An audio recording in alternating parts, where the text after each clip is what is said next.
Welcome to daily fact. आज हम discuss करेंगे रिहानों के बारे में।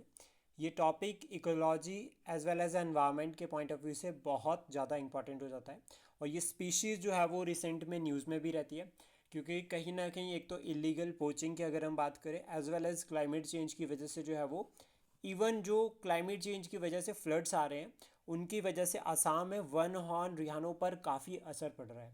और अगर हम बात करें जो हमारी असम रीजमेंट है उसमें भी कहीं ना कहीं जो है वो कल्चरली सोशली जो है वो रिहानो जो है वो वन हॉर्न रिहानो स्पेशली वो लिंक करता है।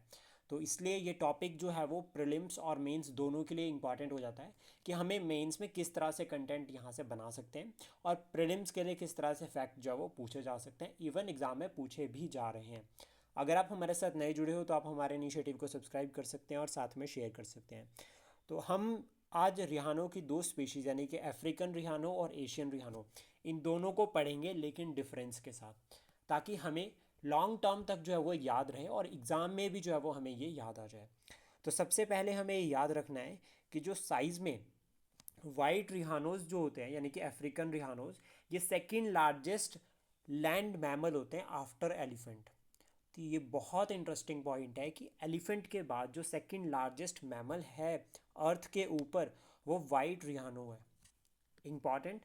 और इंडियन रिहानो की अगर हम बात करें, is the largest of the Asian rhino species की जो एशिया में जितने भी जो रिहानो की स्पीशीज़ है उसमें से इंडियन रिहानो जो है वो सबसे बड़े हैं। अपीयरेंस एंड बिहेवियर की अगर हम बात करें कि किस तरह से दिखाई देते हैं प्लस इनका बिहेवियर क्या है, तो अफ्रीकन रिहानो जो है वो मोर अग्रेसिव इन नेचर होते हैं, सबसे पहला पॉइंट। और दूसरा, ये इनके पास दो हॉर्न्स होते हैं।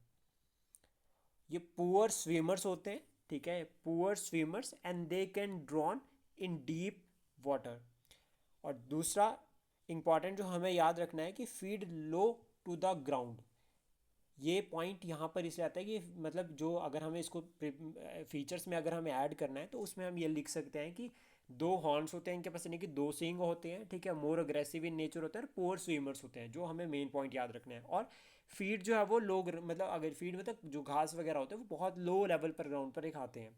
देन उसके बाद एशियन पे अगर हम बात करें एशियन रिहानोज के बारे में, तो ये जो है वो लेस एग्रेसिव होते हैं।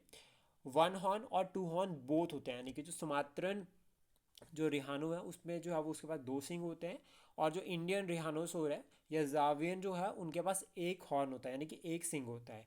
गुड स्विमर्स होते हैं। गुड स्विमर से हमें किस तरह से क्लियर होता है ये कि देखो, अगर हम बात करें तो असम में जो ब्रह्मपुत्र वाला रीजन है वहाँ पर जो है वो ब्रह्मपुत्र नदी के किनारे पर जो है वो ये मिलता है, तो वहाँ एक गुड स्विमिंग जो है वो उनके पास ऑलरेडी जो है वो हैबिटेट की फॉर्म में जो है वो डेवलप्ड हो जाती है। एक फीचर जो है वो हैबिटेट होने की वजह से फ्लड के अराउंड में डेवलप्ड हो जाता है इनमें। सेकंड, यहाँ पर हमें याद रखना है graze on the tall grasses shrubs and leaves. ये जो है वो बड़ी घास। अब यहाँ पर क्या है, टॉल ग्रासेस आपको इस रीजन में मिलेगी ट्रॉपिकल। जो अगर हम बात करें एक नॉर्थ ईस्ट जो है वो एवरग्रीन रीजन है, सब ट्रॉपिकल रीजन है और एवरग्रीन रीजन है, तो वहाँ पर जो है वो एक तो आपको एवरग्रीन फॉरेस्ट मिलते हैं। तो एवरग्रीन फॉरेस्ट में एक फीचर होता है कि यहाँ पर टॉल ग्रासेस आपको देखने को मिलती है। तो इस वजह से ये जो है वो उसी तरह के हैबिटेट में जो है वो खुद को डेवलप्ड कर चुके होते हैं, तो ग्रेस यानी कि बड़ी घास पर जो है वो डिपेंड होते हैं। हैबिटेट की अगर हम बात करें, ग्रासलैंड, सवानाज, श्रब्स और डेजर्ट इनके जो है वो नेचुरल हैबिटेट है। और भारत में अगर हम बात करें या फिर अगर एशिया में अगर हम बात करें तो ट्रॉपिकल सब ट्रॉपिकल ग्रासलैंड्स। देखो हमने बात की ट्रॉपिकल और सब ट्रॉपिकल जो ग्रासीज से टॉल ग्रासीज से लिंक हो रहा है, तो हम इसको लिंक करके पढ़ सकते हैं। And savannas tropical moist forest. Moist forest, tropical moist forest कौन से हुए, जहाँ पर जो है वो बारिश हो रही है, ज़्यादा बारिश हो रही है, जैसे कि आपका मेघालय वाला रीजन। और हम देखते भी हैं भारत में सबसे ज़्यादा जो है वो नॉर्थ ईस्ट में बारिश मेघालय में होती है।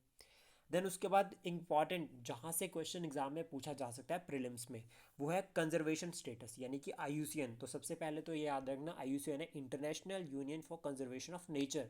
इसमें ये ऑर्गेनाइजेशन बनी थी 1948 में। अगर हम कंजर्वेशन स्टेटस की बात करें अफ्रीकन रिहानो और एशियन रिहानो के लिए, तो जो वाइट रिहानो है इसका स्टेटस है नियर थ्रेटन्ड और ब्लैक रिहानो इसका स्टेटस है क्रिटिकली एंडेंजर्ड। ब्लैक और वाइट ये दोनों आपके अफ्रीकन स्पीशीज इंक्लूड हो गए। देन उसके बाद एशियन में अगर हम बात करें तो इंडियन रिहानो वल्नरेबल स्टेटस है और शेड्यूल 1 में इंक्लूड होता है वाइल्ड लाइफ प्रोटेक्शन एक्ट 1972। ये एक्ट बहुत इंपॉर्टेंट है। देन सुमात्रन रिहानो की अगर हम बात करें तो क्रिटिकली एंडेंजर्ड, और जावियन की अगर हम बात करें तो ये भी जो है वो क्रिटिकली एंडेंजर्ड है। तो हमें आयुसन स्टेटस याद रखना है, और साथ में हमें याद रखना है कि वन हॉर्न रिहानो जो है वो छोटे होते हैं as compare to the two horn rhino से। और जो वन हॉर्न रिहानो है वो स्विमर्स होते हैं, गुड स्विमर्स होते हैं, लेकिन जो आपके अफ्रीकन रिहानोज हैं पुअर स्विमर्स होते हैं। आई होप ये इनिशिएटिव आपको अच्छा लगा हो। Please support, share and subscribe daily fact. Thank you for today.